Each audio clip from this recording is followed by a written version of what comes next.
Styles control everything in AutoCAD. Text styles are no different.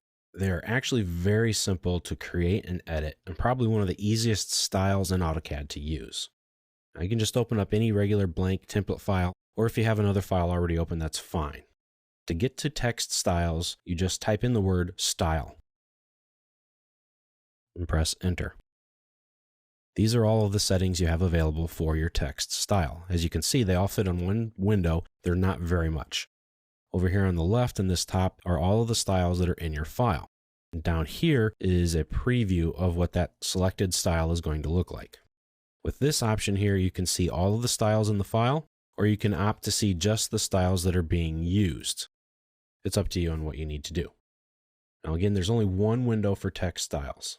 Now to edit a style, you just select the text style that you want to edit, and you come over here and you make a change. You have the font type, and if you see these two T's together, that means it's a true type font. You see this little one, it looks like a compass with an A at the top right-hand corner. That's an Autodesk or an AutoCAD font. And there are a lot to choose from. Here you can change the font style. Some of them will have more than one option. There will be a regular or a bold or an italicized, etc. If I look here, I only have that one option.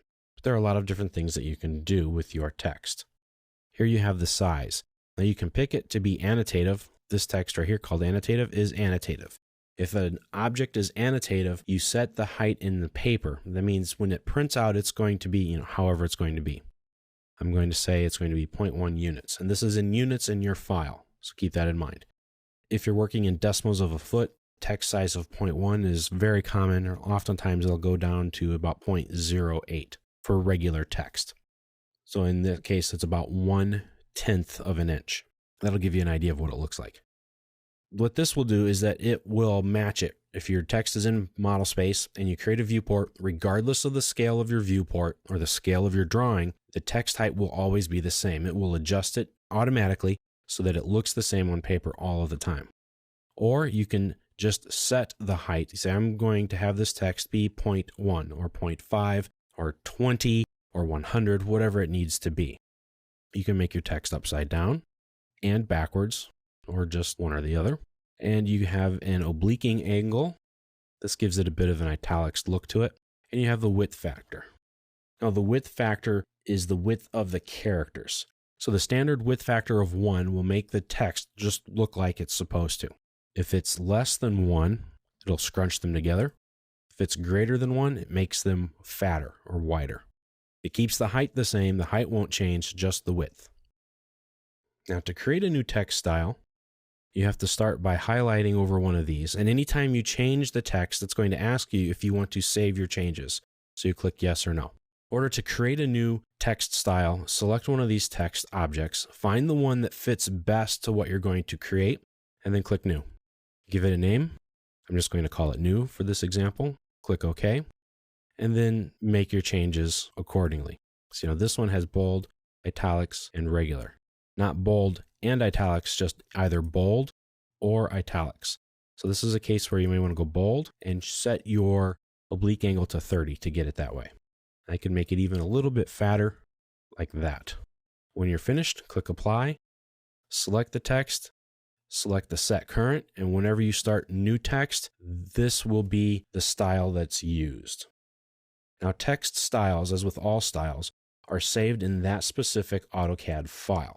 They're not saved on your computer, on a network, or anywhere else that you can get to them. So you can create a style that you want to use in other drawings, and if you're going to do that, you must import that style. I recommend that you create a standard set of text styles in a template file somewhere and start all of your drawings from that template file. Now, if you copy and then paste the text in from one file to another or insert text into a drawing, that text object style is not in the drawing, then the style will come with it. So that's one way to import your text styles into another file. However, if it is found, let's say we have a style called standard, which most CAD files do. So if I change this standard to anything else, doesn't matter what it might be. If I change that and then I copy the text and paste it into another file that has a standard style and the settings are different, it will adopt the style of the file that it goes into. It won't bring it with it and overwrite it. So be careful when naming your text styles. Don't use generic names like new or standard or the text height. I suggest that you start them with a company name. So let's say your company name is just XYZ Builders. And then I would give it a name like title, things like that. That way you know it's your text for your company, for your drawings, and nobody else's text styles will override them accidentally. So just be careful with that and keep it in mind.